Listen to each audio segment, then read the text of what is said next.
Hello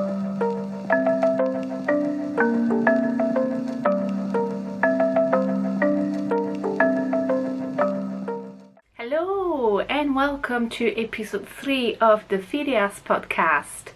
My name is Sylvie and you can find me on the social media, especially Instagram as Sylvie_Phileas Yarns, and also on Facebook or Twitter and Ravelry under Phileas Yarns. I put all the links for my social media on the description box underneath this video where you can find me. You can also find my hand-dyed yarn, Phileas Yarns, on Etsy. I'll put the address, the link to the shop also below.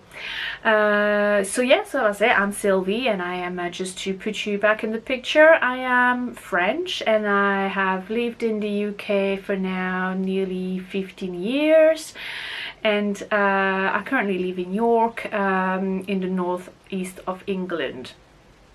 There ain't gonna be much of York or England in this podcast though, because it's gonna be quite busy on the program today. I've been out and about quite a bit this past few weeks, this past month. So just to keep you on track, if you can't watch all of this podcast at once, it's gonna be quite long. I'm becoming an adept of the long podcast, but once a month there's so much to tell. But anyway, so I'm putting timestamps as well, also still always in the description box down below. But today we're gonna go to Berlin when I spent the weekend, so I took my little camera and took you on a little spin over there, and we're gonna have a little relaxing moment at the Deep, which is a big aquarium, a big sea life center in Hull. And we're also gonna go to Scotland, where I attended the Gartur Stitch retreats, which is a knitting and crochet and crafty retreat at Gartur Stitch Farm, which is on the edge of the Trossachs National Park. The Trossachs and Loch Lomond National Park, I should say, I think is the full name, near Stirling. Anyway, we'll get back to that for now. So do I have to say anything else for this little introduction? Not very much. So we're gonna get cracking, and off to Berlin we go.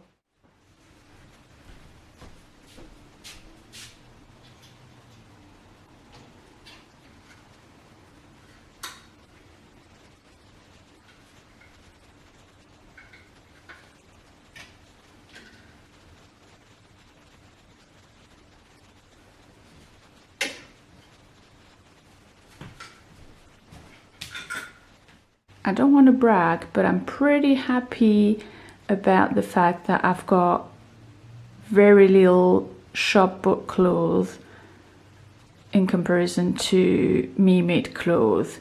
So here on the left are like a couple of t-shirts, a light cardigan, a pair of jeans, which are the shop bought clothes, and on the right here is all my couple of tops, 2 dresses, a cardigan, the shawl, and a pair of trousers, which I have made for myself. So I guess I'll be speaking into more details as I wear them throughout my stay in Berlin this weekend.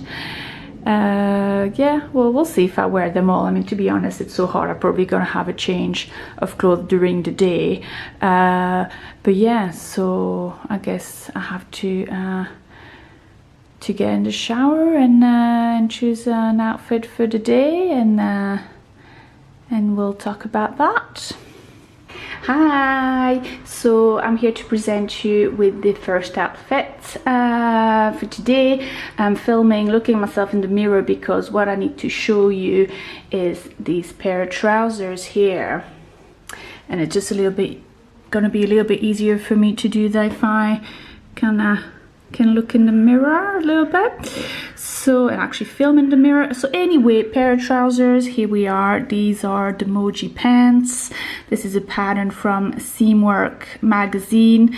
Seamwork is a subscription pattern magazine run by the people who do the Colette patterns, and you get I think 2 patterns a month for maybe is it, well, I know mine is $5, so it'll be like about 6 or 7 quid, but I think they've changed. But because I've had it for some time now, I just, you know, I'm like an old school Seamwork. Moji pants are about a couple of years old, I reckon. It's quite one of the first issued of Seamworks, and it is a drawstring pair of pants with some pockets. I think the pattern, can I do, let's do this, oh shit.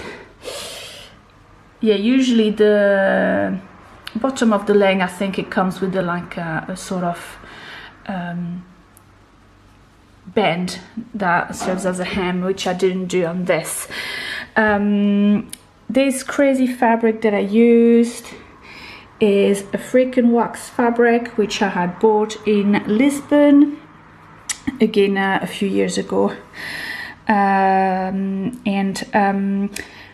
it was a shop that was run by African people. I can't remember. I remember asking them where they were from, but I can't remember. Was it Mauritania or Guinea-Bissau or somewhere like that? But it was run by African people who had this little shop with loads of wax fabric, and yeah, so I used some of it for this crazy pair of summer pants. The only issue that I've got is that I've made it to the pattern, and next time I do it, as you can see, actually I'm more comfortable wearing it with a pair of like just short leggings. They just come to down there. Usually I wear them underneath a dress or a skirt in the summer, so not to rub my legs together and get sore, but I think I quite felt comfortable wearing these pants with that as well.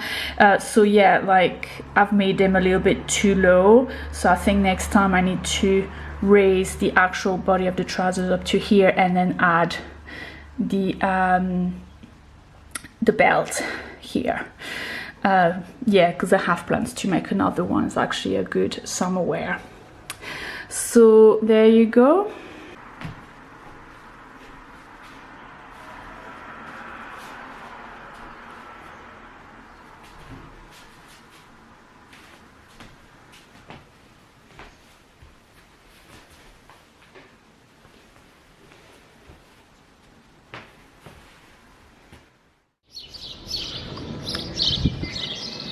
So today is Sunday, and in Berlin on Sunday everything is shut. I think we got used to that in major cities, capital cities.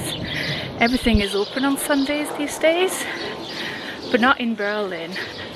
Berlin, Sunday there's no shops open, so it's very, very quiet. In the streets I'm walking in at the moment. I'm not yet in a city center when all the attractions are. I'll get to that later on today, and I'm sure there'll be a lot more things open, like museums and attractions and stuff like that. They're open on Sundays, but you know, all the shops and everything, not so much. So, however, Sunday also means flea market, and I'm currently walking to probably the biggest flea market in Europe, or certainly in Berlin. I'm going to Mauer Park, and yeah, we shall see. I'm going for curiosity, but you never know what I might find. I shall report back. To buy everything. Yeah, come on, I want one.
frankfurter with which is bathing in ketchup and sprinkled with curry powder.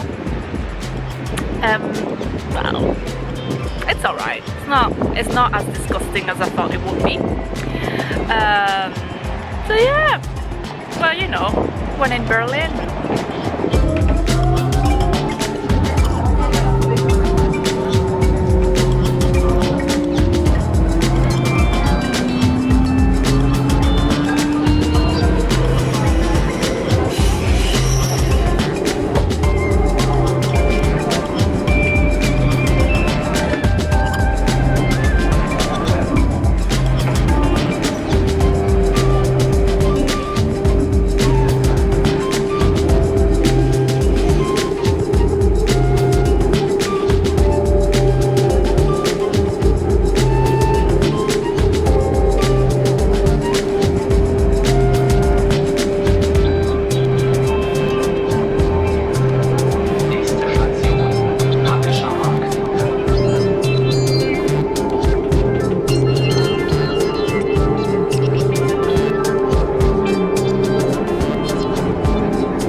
Good morning. This is day 2 in Berlin.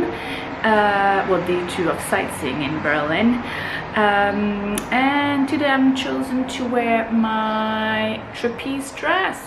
I'm not going to go at length about it because I did so in my last podcast for about 10 to 15 minutes of talking about it. So if you need more details, this is a trapeze dress from Merchant and Mills, and I refer you to the sewing portion of my second episode of my podcast.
So you forgive my crazy hair just now. I just spent the day putting on and taking off my hat, so so it's a little bit crazy, and it's very warm, so it's like frizzy hair.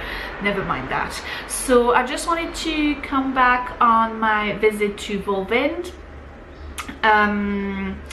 It's a shop in the very north of Berlin, in the area known as Tegel, near the Tegel Sea, which is a giant lake. I think might be, if it's not the biggest, it's the second biggest lake in Berlin, and it's gigantic. So it's near there, so it felt very much like a little, like I wasn't in Berlin anymore. It was like I was at the seaside on a little village near the sea. It was quite funny. So anyway, I know this shop from Mimi, who you will know doing the Yarn Chic podcast. And you think we managed with Mimi to meet in Berlin? Well, no, you'd be wrong, because at the moment I'm speaking and I am here, she's in London. Never mind that. Hi Mimi, I hope you're having fun in London. But yes, so I've decided to pay that shop a visit, thinking that it will be lovely to see where, you know, where she likes buying her wool and everything. So yeah, so I did go, and it was a very lovely shop, and so I wanted to come back on a few brands of German wool that I've seen over there. I think I probably missed a few, but some of them I can talk to you about. So obviously there were some Wool Miser that you could see in the basket in the shape of sock blanks. Hard to miss. Wool Miser is very famous for their very saturated colors and very bright. However, it is a bit on the high end of the budget spectrum when it comes to hand-dyed yarn, but it is what it is. You know, everybody spend the money they want to spend on yarn. I'm not, you know, I think for me Wool Miser might be a little bit too much though, but hey, just as well people buy the yarns. Beautiful yarn, beautiful colors. It is what it is, and you know, so Wool Miser is a little bit of the, to me, is a little bit of the superstar in the German hand dyeing community, I think. And then I saw some yarn from two lovely ladies whom I've met at yarn shows in the UK, and they are both very lovely ladies. These will be Tulliver Yarns and Hey Mama Wolf. Both of them are from Berlin, or the area, and they both dye with natural dye, which they source in this area of Berlin, Brandenburg. And they couldn't be more different. Like, the color palette is very different between Tulliver and Hey Mama Wolf yarn. The yarn that they use is very different. I think Hey Mama Wolf tend to use German wool, local wool. Tulliver is a little bit more, I don't want to say standard, because she's very careful which yarn that she's going to use. But for example, recently she's launched a collection on a new yarn base, which is the Bluefest Leicester and Massam, which we know well in the UK, obviously. So yeah, so I was very pleased to see both of them represented there. And I also saw new to me German yarn dyer and provider, and that was Rosy Green Yarns. I'm gonna check because I keep forgetting exactly the name of that. Rosy Green Wool, nearly there. I believe they're from Munich, and yes, they source their yarn locally as well. And they had in Volvind, they had some merino d'arme, arle being in French is French merino, but I believe they actually grow them in Germany. I didn't buy any. I mean, it was very lovely, and the colors were very they were like solid colors, very pretty, but I didn't I didn't have the need for it. I didn't know what I would do with the yarn if I had bought some, and I didn't want to buy things just for, you know, just put it in my stash and never touch it. I think I've passed this stage for now. So yeah, I think it would have been lovely for like color works and things like that, but some accessories. But so yeah, but it was nice to see somebody new, you know, a new dyer, especially a German one. So that was nice. And obviously in the sock yarn, commercial sock yarn section, we had Opal, and this is where I spend my money, but that was the plan anyway. Opal, we in the UK, we all know Opal. They, like, you know, even our local yarn store, they do have Opal. It's one of the good ones. I really like using them. I think their color are always very interesting. They like have a little collection, and that makes very fun. They worked with Arnie and Carlos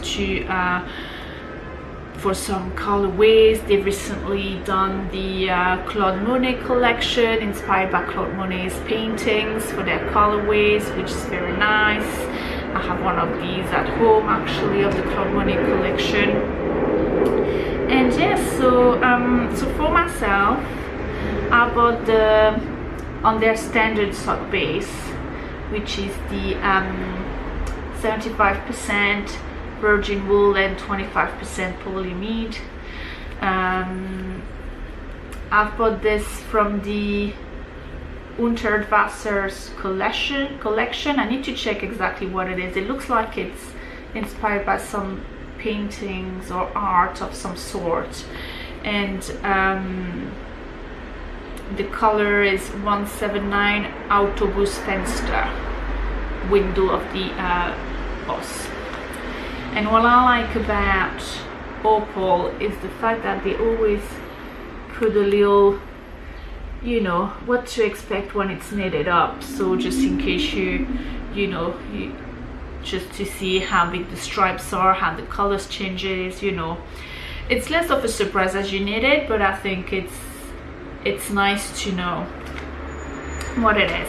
And to do some contrast heels and toes and cuffs, I got myself some Jawol from Lang. Well, that's Swiss yarn, so but they're just so good. These little sausages of yarn, let's say, they're just so nice to, you know, for to make as a contrast. They always handy to have a few of those in the stash for contrast heels and toes, especially if you're using commercial sock wool. So yeah, so I've gone for the yellow because there's a lot of little yellow nuggets here in this Opal yarn. So, and I have bought some needles because the needles that I usually use for my socks for Magic Loop, I like to knit in Magic Loop. They're actually busy on my Winston Leon, so I thought I'd treat myself with a new one. And I've gone for the Chiagu Twist, which is new to me because I do use higher. So we'll see how that goes. I might actually cast on and do at least the cuff tonight, so I can just you know, start on the, you know, take this with me tomorrow when I want to stop and knit for lunch or for a cup of tea. There'll be a lot of that thing. There'll be a lot of trying to find every cafe to have an iced tea and trying to keep in the shade and cool down. Jesus Christ, there's a bee. There's a giant bee in my Airbnb, sorry about that. And to cool down because tomorrow is going to be hot, hot, hot. Anyway, where was I? Oh yeah, and the other skein, skein that I've got is a different yarn base. Actually, this one's got cotton. It's got 38% wool, 32% polyamide and 30% cotton. And I bought these to knit a pair of socks for my stepfather, because every time I go home to the south of France and I usually bring socks to knit, especially on the plane. So I'm always knitting socks, and it's always like, oh, when are you gonna knit me socks? It's already got a pair of two, but every time it wants more. So I thought, you know, Mediterranean winters are a little bit milder than British ones, so I thought I could give this cotton sock yarn a go for him and see if I'm actually suiting better for the winter. I might actually enjoy wearing them more if they're not as warm as just 100%, well, or like, you know, regular wool plus nylon sock yarn. We shall see. And I'm gonna try to get rid of that bee, although probably just gone back in because I need to keep the window open because it's so warm.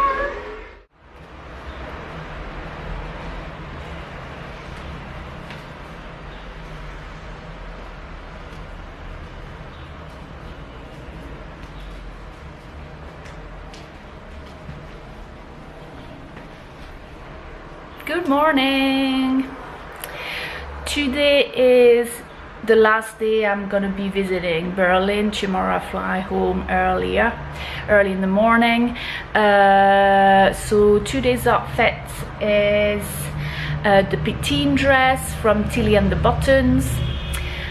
This is my third Petite. I've made it 3 times, and every time I had to change something to adjust the fit.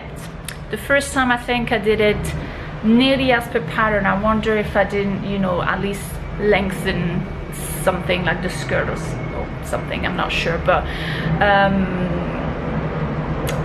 it wasn't a great fit and I wasn't the right fabric for it, so I never wear it actually, to be honest. I think I cut off the top and just intended to use it just as a skirt, but I've never done that either.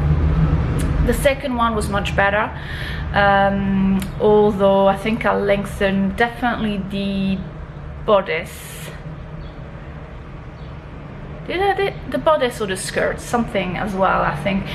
But I also just did the skirt because the Petite skirt is a bit of a tulip shape, but on me it really has this tulip or flaps of fabric at the side of the sides of my hips.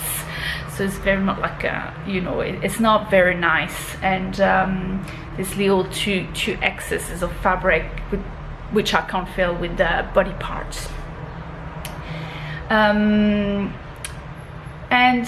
yeah, so yeah, and it's a little bit short, so I definitely think I just adjusted the bodice but not the skirt because it's a little bit short. And this is my third one, and basically what it is like the top is size 12, which I lengthened a few centimeters.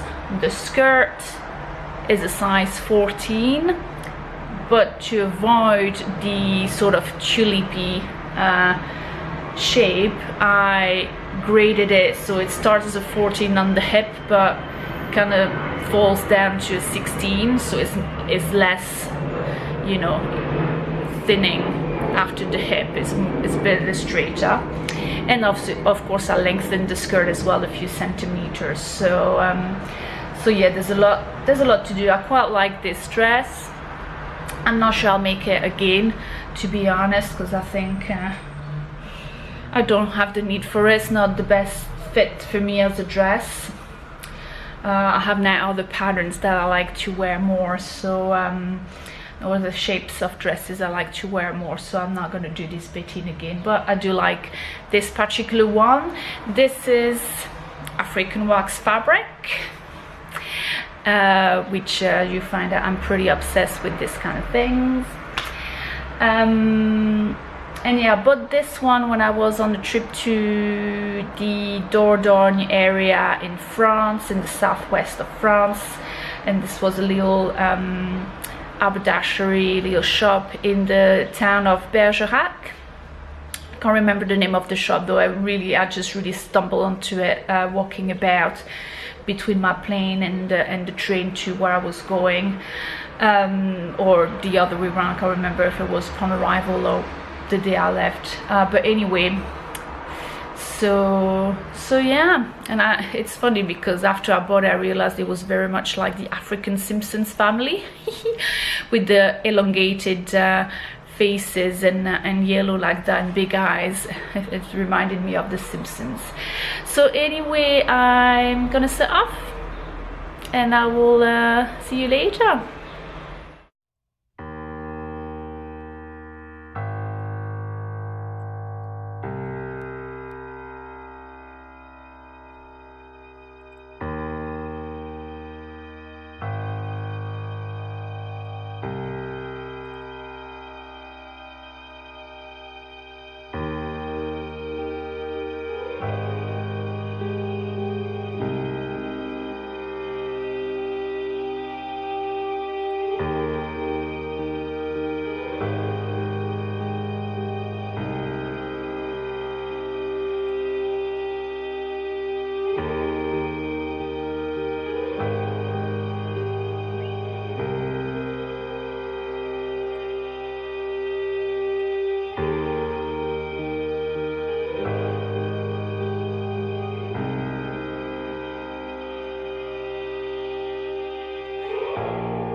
I'm sure you're all wondering if I had bought yarn in that yarn shop I was showing you on my Exploring Today wall in Berlin, but of course I did. Of course I did. And not just a little bit. I got myself a square quantity of BC Yarn BioBalance. This is organic yarn, which is a 55% wool and 44% cotton, and what percent you just don't know what it is. Mystery. There's 1% missing in this yarn. I just realized that. What is this about? What is this? God knows what the 1% is. Anyway, so the color is BL006. It's not actually, well, maybe on the website they'll tell me what they named the color, but it's not on the label. And it's defined as a sport weight, but it's 225 meter per 50 gram. So yeah, we'll see. I have to gauge it, but so I've got myself 6 times 50 grams. That's a 50 gram skein, so that should be enough for a nice little summery cardigan. That's what I'm aiming for. Maybe not for this year because I'm a bit too sharp, but I'm thinking ahead of next year once I've finished to knit all my sweaters that are very wintry and very woolly that I've got in my stash. And this is me thinking ahead. And yeah, so that'll be nice for the summer with the cotton in there. So yeah, this is not obviously BC yarn. It's not German yarn. It's Danish, I think. But I wanted to show my support to this other yarn shop in Berlin. To be honest, they had very little German yarn. It was mostly like everywhere around the world kind of yarn. They had some Malabrigo. I think they had some Malabrigo, and then some Brooklyn tweed. Our very own John Arbin textile. They had a big selection of knit by numbers from them. There was some yarn from Rosa Pomar. There was some French yarn by I forgot who, Derarum Natura, that's it. And the hedgehog fibers and all that sort. So so there were a lot of things, lots of gorgeous things.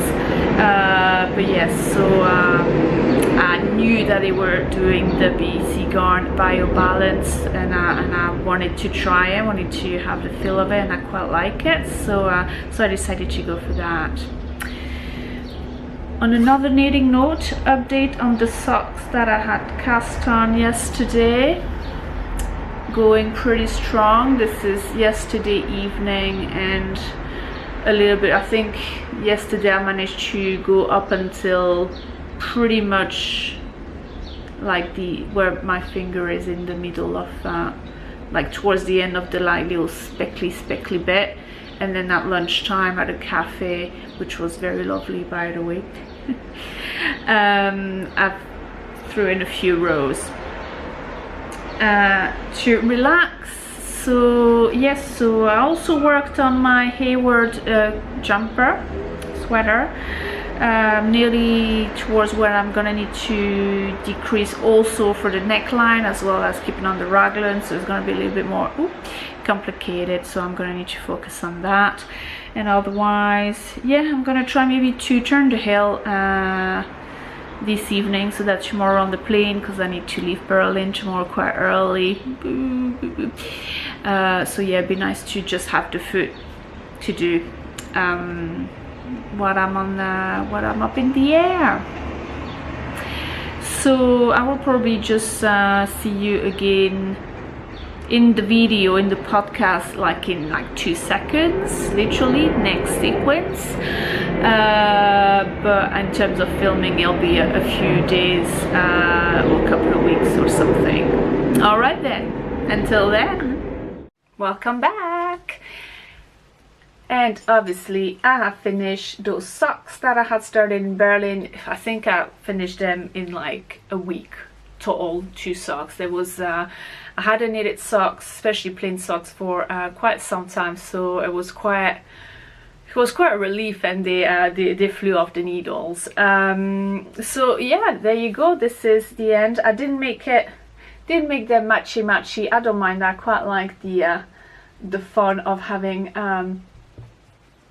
same but different socks. So yeah, I like to knit my socks cuff down, so that's all, you know, it's this is what I prefer. It fits me better, and I can manage the length of the foot and everything better than when I do a toe-up. I knit my socks on a 2.5mm needle, knit and magic loop now most of the time, pretty much always. And oh, hello Bunyet. Sorry, somebody wants a cuddle. And yes, so 2.5mm, and I cast on 64 stitches for my size, which is that's pretty average, to be honest. I'm a size UK 5 or 6, depending on, well, yeah, sort of like that. You can't see, but she's there. So anyway, so because I was using a contrasting color, I wanted to do Afterthought Hill, but I've got quite a high instep, the instep being the top of the foot, that little arch here on your foot. So I wanted to try to do a Afterthought Hill with gusset. So I went on the internet and Ravelry and YouTube, and I did a mix and match of 2 tutorials. One which is the tutorial from the Cozy Knitter. I put a link for the Ravelry. This is a paid-for pattern, but to be honest, the only thing I took from this one is the amount of rows and stitches to pick up at the side of the heel flap, which is not a flap, but you know, that little bit there, because the pattern calls for fish lips heel, can't remember which one, which is not one that I do. I do a standard decrease, like my toes. It's not a short row or anything like it, so I had to improvise with that. So, and the other tutorial was of a YouTube video, which I cannot remember what it is and who it is from, so if I find it again, I will put the link to it. And yeah, so I might be sharing this. I'm very satisfied with the way it turned out. It just gives this little height, you know. Usually you've got your Afterthought Hill should be there, you know. It just makes like this band of stitches will be at in the middle, the diagonal middle, but I've got all this little bit here that's my gusset, and it's over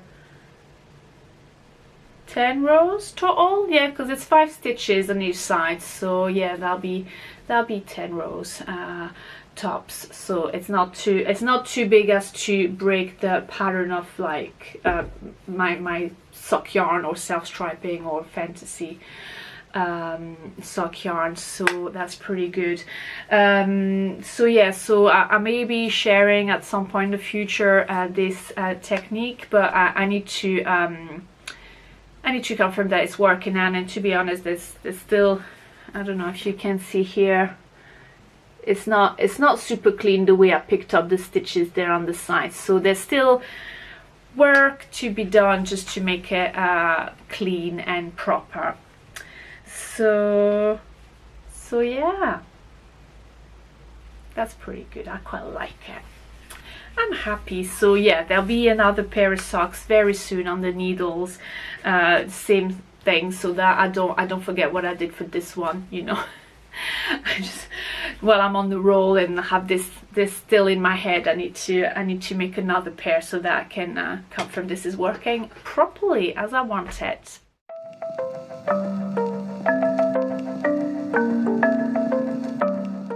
So I went a couple of days, just a little day out, little excursion day out to the Deep in Hull, which is on the Humber, on the east coast of England, of Yorkshire, southeast coast of Yorkshire.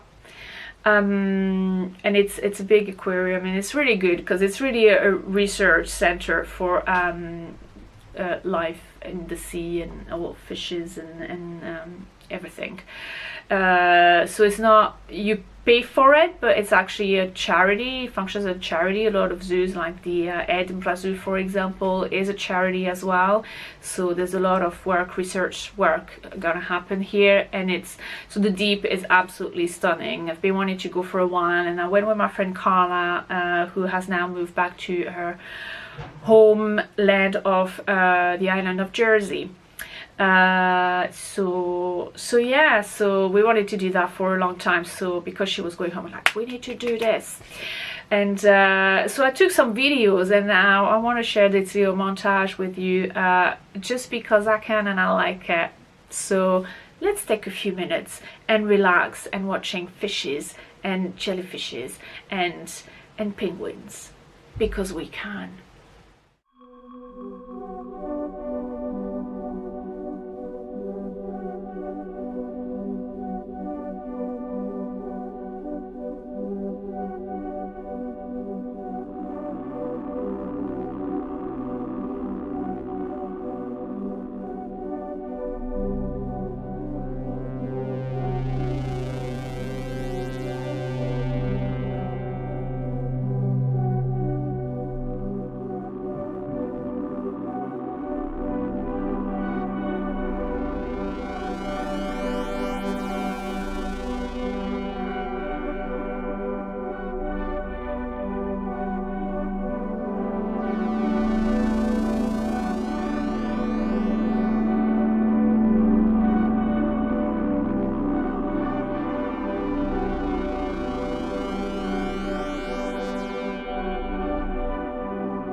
from Hull and the peaceful of the deep seas, I'm gonna take you to another very relaxing place. It's very chill. After the hype of Berlin, we are cooling down back in the UK, and we are going to cross the border to Scotland.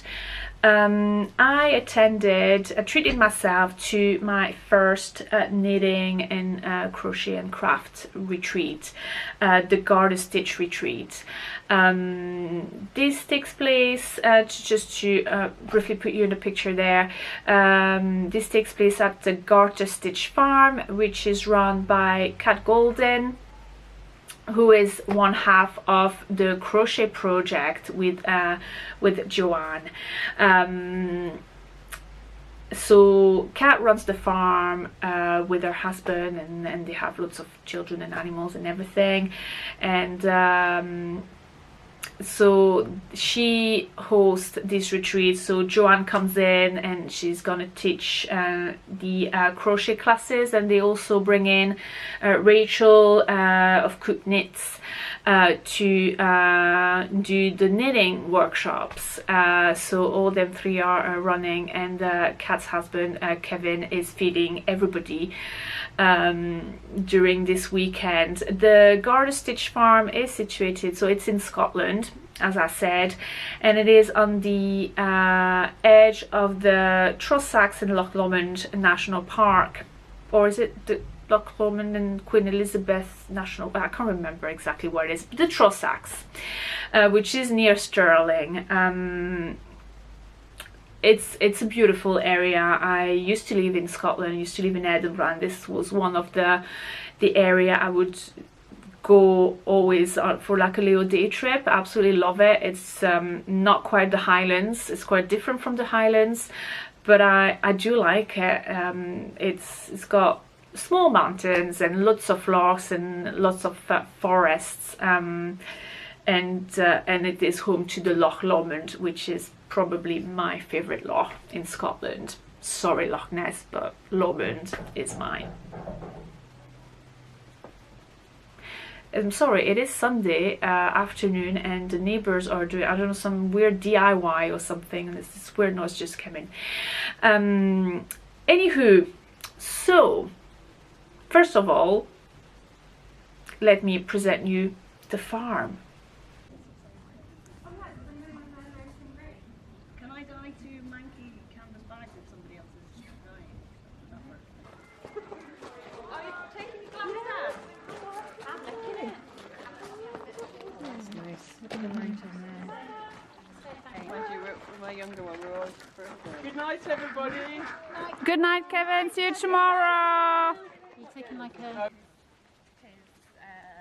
organic play, chickens in the yard, nursery was where he'd once spend his time, and he prepared the school nursery, which is very much. And just to stress on the fact that it is a beautiful area, one of the days when, you know, the workshops are not compulsory when you go to Gartus retreat, is you do whatever you want to do. And there was one morning I just fancy going for a little walk. The farm is not too far from the Lake of Menteith, which I knew before, and I was quite happy to see that I could walk there in under an hour.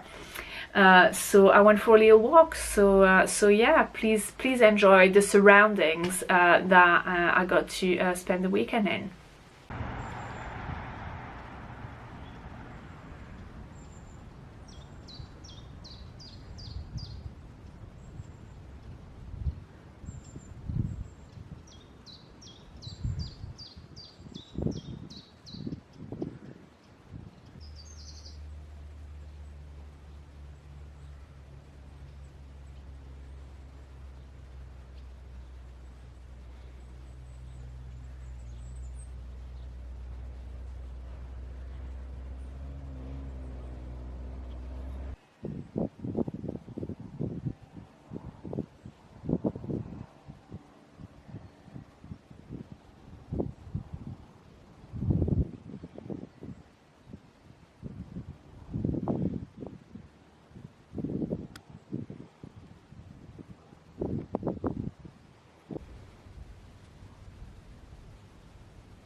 And so during these retreats we did a lot of different crafty things.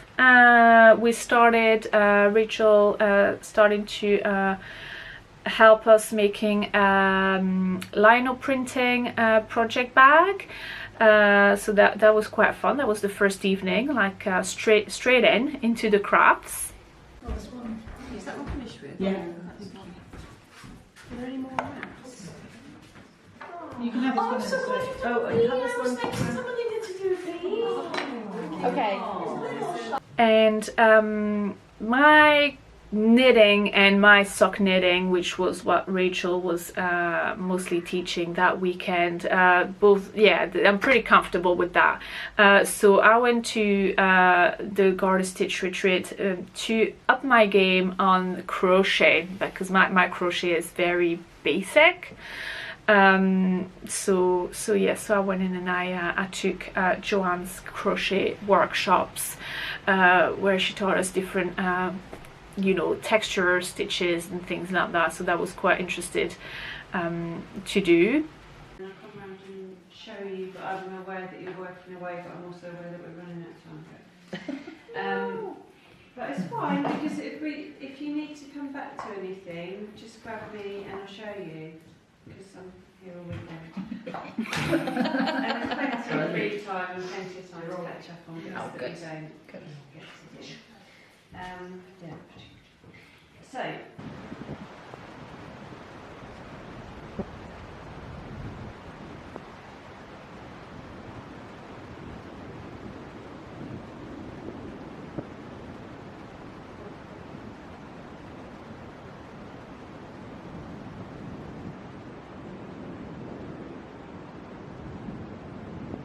And we also did over the 2 days some eco prints, where Kat took us around the farm to go foraging for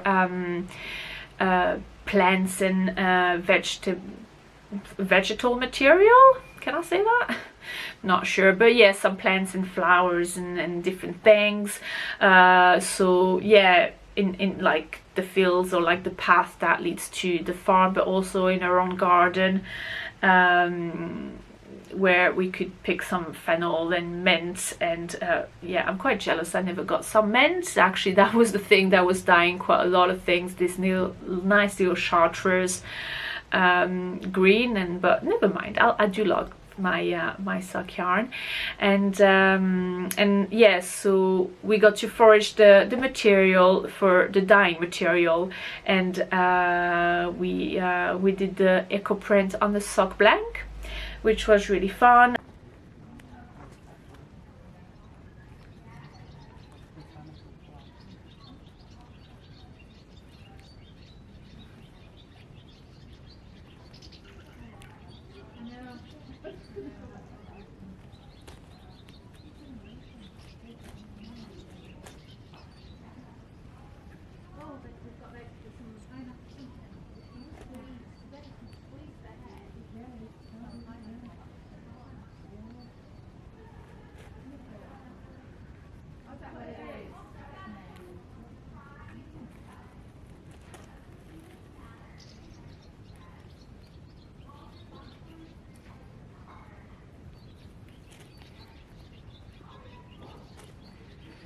Where's my stick?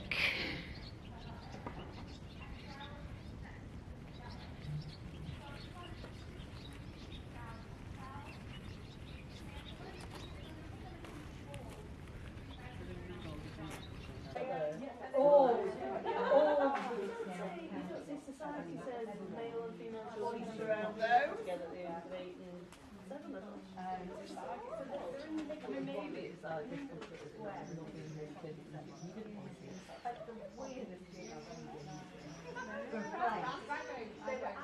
But in all that, it's all very good, and the people that are there as well. I mean, new friends, which is amazing, and the hosts were very good, and the food is amazing. If you know Garter Stitch Farm, you probably, and you might already take part of their sourdough bake-along.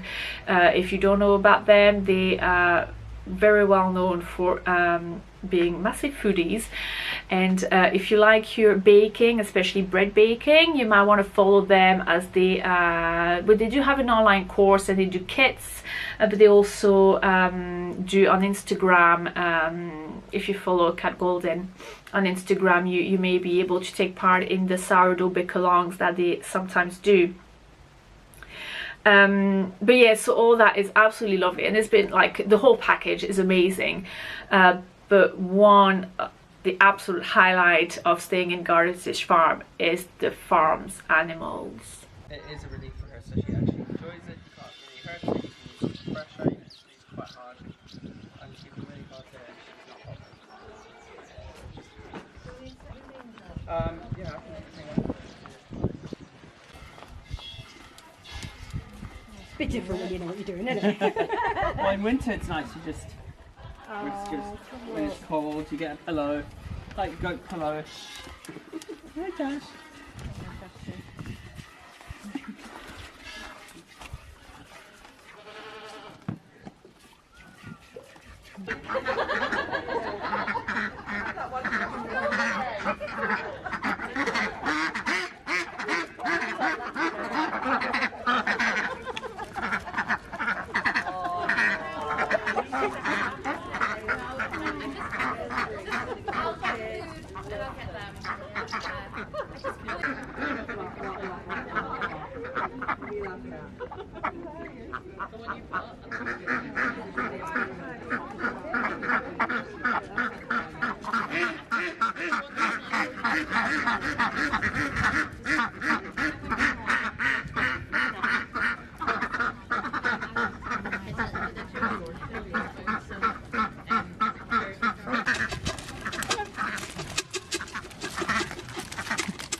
What did you got?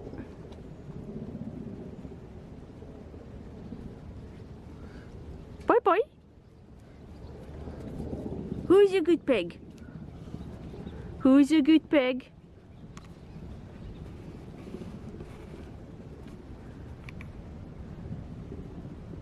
And also with the kittens and the four, you only see the 8 weeks old kittens in this little video that I put together, but there were also 4 weeks old kittens, and they were like so cute, so cute, so cute. But even with that, my absolute favorite animal of this farm and this weekend was Major Tom, the peacock.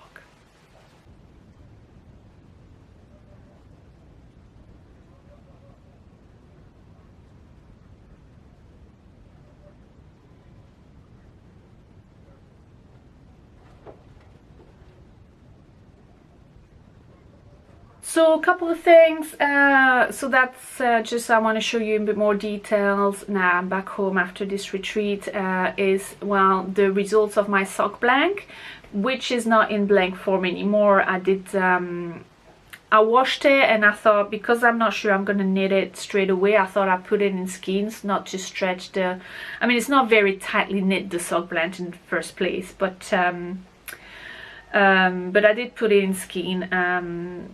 Well, it probably was easier to wash for me as well when it was in skein form than it was in sock blank. At least, you know, I could contain the things. So yeah. So what you didn't see in the video is that we also had a little go at avocado with iron dye bath. So this is what we got. I only dipped like an edge on the side, a lateral edge on mine, so that it would only, you know, do this little speckles. My theory behind that is that the sock blanks that might look fancy as a sock blank, you know, with nice little designs, are not necessarily the ones that are gonna knit the best. So yeah, I don't know, so we'll see if my theory is good, because mine wasn't looking super fancy. You know, what did I use? I used lots of things like fern and fennel and oak leaves and oh god knows what else I used, and some calendulas. The calendulas were very good, not so much the French one. The French marigolds were not so much on the dyeing, but the calendulas were. And then they also had like the little red bits is because they were like we could throw in some madder, bits of madder onto it. So yeah, so I'm quite pleased with the way it turned out. It's very subtle, but yeah, I mean, to be honest, I'm not too sure what I'm gonna make with them. I might make some socks. I might make some socks for myself, and maybe I'll probably have enough to make 2 pairs, to be honest, if I do a contrast heels and toes, which I might do. But I don't know if they're gonna wash. You know, well, I shouldn't be losing the dye because it's been, you know, yeah, the subject's been prepared in Mordant, and yeah, did I soak them in vinegar when I got home? I'm not sure what I did. Anyway, so there's that.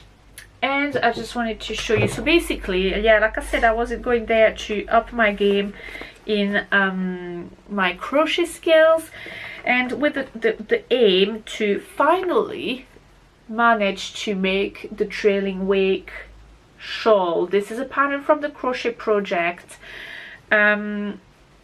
which I wanted to buy at Yarndale 3 years ago, I figure now. Well, like when it comes to Yarndale in end of September, it will be 3 years past. But talking to Joanne and Kat, they gifted me the pattern, and I felt very awful that since then I have been trying to put it on my hook and trying to work through it, but I just could never get my head around it. Well, first I've realized after a while that my tension in crochet is completely off, and then this pattern is got some half treble, British term, half treble, and some raised stitches as well, which is, yeah, raised treble front and back, and this was a little bit beyond my single or my double and treble crochet, I should say, if I stay in the British terminology. So that was good to be there and up my crochet game and learn a few stitches, and actually hanging out with the actual designer of this shawl. This one's from Joanne. And yeah, so yeah, so this is the trailing wake, and I made a good start on it. It took me a while. There's a lot of counting. So I am using my yarn. So this is Phileas. Oh God, it's all tangled. This is Phileas Yarns in the Wanderlust 4-ply yarn, which is 100% Blue Fest Leicester super wash, and I'm using the colors. So the grey is Quai de Seine, and the blue is Among Friends. So yeah, I always thought I wanted to do a shop sample of this pattern because I think it's nice to have some crochet shop samples as well as knitted ones. I mean, I do have a couple. I've got one normal, well, classic crochet, let's say, and I've got one that's Tunisian crochet. Both of them are from patterns from my friend Sol Roncoret, and so yeah, so I shouldn't be too far from the end of my increase half of the shawl. We'll see. I think it's gonna grow a little bit when I block it, although it is BFL, not merino, but you know, well, to be honest, yeah, it's gonna be good. So yeah, so I'm slowly working through it. I'm not very fast, and I really need to focus when I crochet, so it's not something that I can do very much in front of the telly and things like that, but I am enjoying, and I'm very happy I finally can manage to make it. Yes. So yeah, I shall report back on that.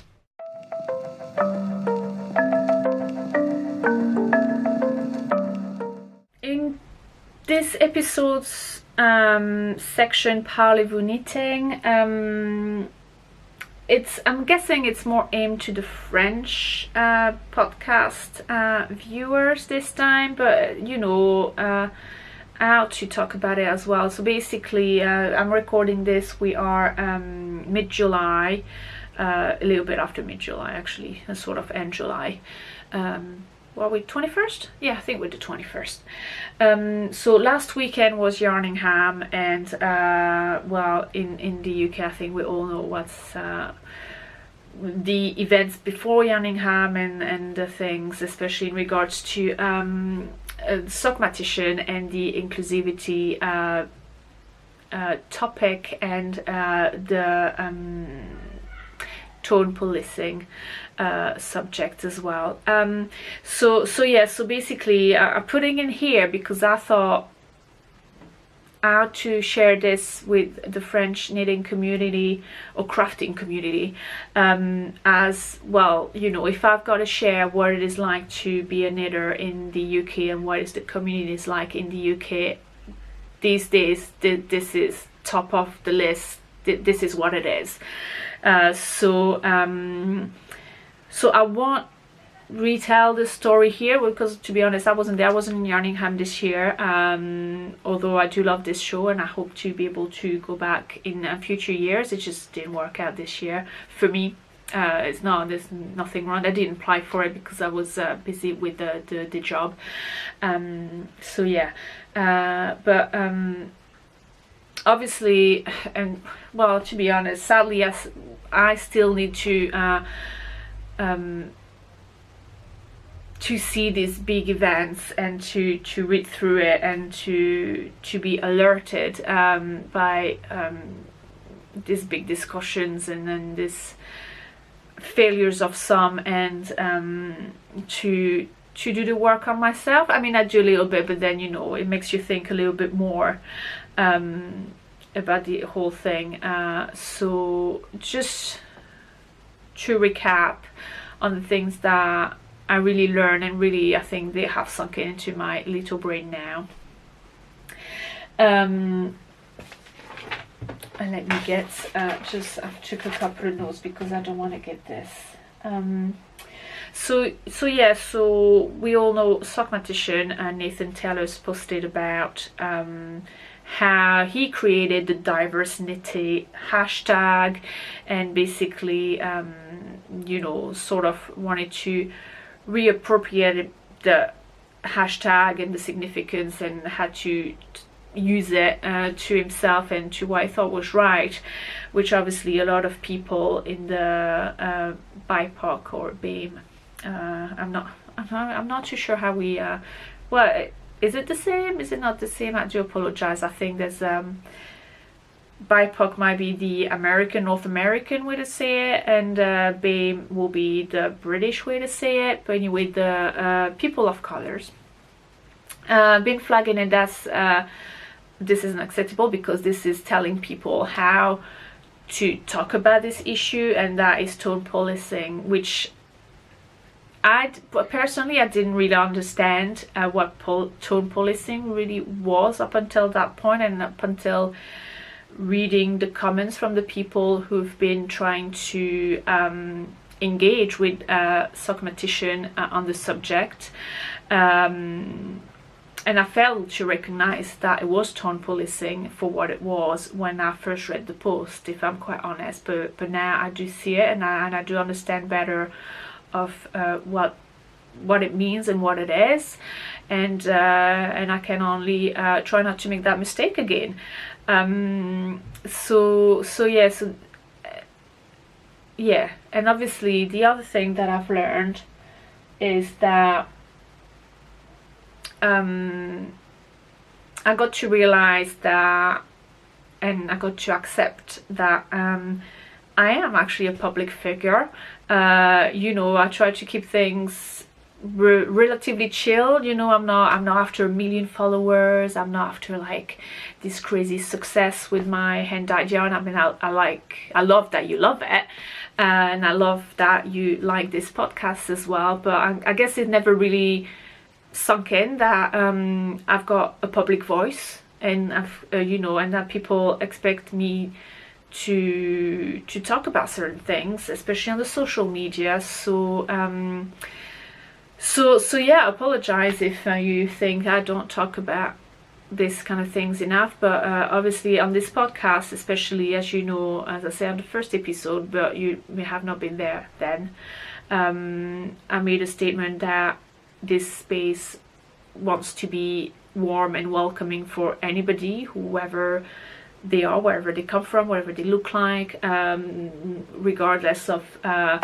you know, origins, ethnicities, and disabilities, and you know, anything, which I said, but I always write it down as well on the notes below, because I want it to be somewhere in every time I make a podcast, so it's there. So so yeah, I just you know, my belief is that we white knitters, we are the majority of people, we see this knitting and this crochet and this crafting as a little bubble, so that we can escape the real world and the real problems, and it's fine, it's so wonderful. Especially, you know, a lot of people are getting angry with people who post about like these political matters on Instagram there, that it should be all knitting, because yeah, for them it's the little bubble, but hello, not everybody has this luxury of having this little bubble, especially the people from the minorities and the LGBTQ plus, or the people of colors who are still struggling to have this safe little bubble to escape their daily problems.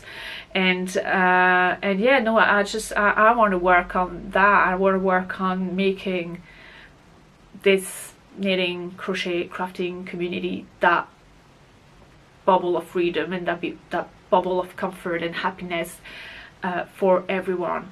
And yeah, because this inclusivity problem is not just in this community, it's in the wide world. So if I can start to impact on this community first, I feel like I'll probably be able to take it even further. I mean, to be honest, I do take it further already. You know, I don't stop being warm and welcoming to everybody, you know, outside, you know, to the knitting community. I do it every day in my day job. I do it in the street. I do it anywhere. It's everywhere. But as an actor of, you know, the yarn and knitting community, being a hand dyer and not being a podcaster, I guess I have this voice that can share some views that some people may not have thought about before. And so yeah, I'm sorry, this is very messy, but I hope that makes some kind of sense to you. All in all, I just wish and I hope that everybody finds this space welcoming and warm, and as I wish it is. And with this, I'm gonna leave you, and I will see you again in about a month's time, more or less. So I'm recording this, we are the 21st of July. I'm not sure when I'll be able to actually post it on YouTube, because I've got a very busy week, couple of weeks ahead. Well, I've got a very busy week ahead, and next weekend as well. So so yeah, we'll see how much I can get done. Otherwise, I will have to wait until next week. Well, yeah, like next week, like August, right? Anyway, so yeah, love you all, and I hope you all enjoy your crafting and stay cool in your head and outside. Bye bye.